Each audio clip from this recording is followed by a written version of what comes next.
So, hi mga ate and kuya. So, this is Ate Dap. So, this letter, ito yung pangalawang letter na isasali mo doon sa kung magpa-process ka ng police clearance sa Pilipinas kung andito ka sa Canada. So, kailangan mo ng letter of request, and this one is like a format kung gagawa ka ng authorization letter. So, date is when yung kung kailan mo sinulat ang document, and then to whom it may concern. To whom it may concern is a formula kung hindi mo kilala ang taong magbabasa. Para siyang formula na hindi ko to kilala, hindi mo so ilalagay mo to whom it may concern yung magbabasa na hindi mo.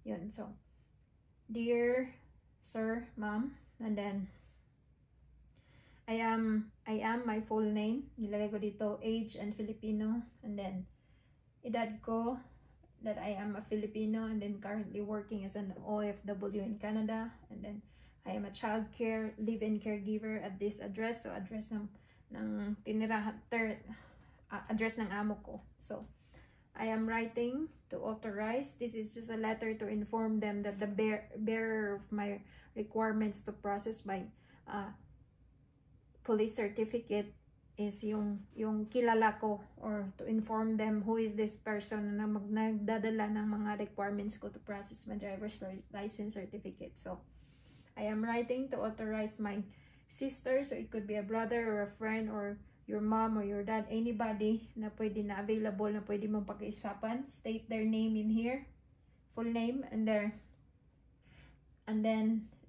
guys, sa akin is sister ko, so nilagay ko ang full name ng sister ko. And then to process my driver's license certificate from your office. So I attach the requirements for the processing, so as my identification card. So my ID and my sister's ID. So kailangan nyo, kung sinong i-authorize mo na mag-process ng documents mo or any papers, dapat may ID din sila.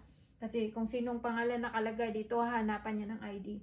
So I attach the requirements for the processing, so as my identification cards for verification purposes.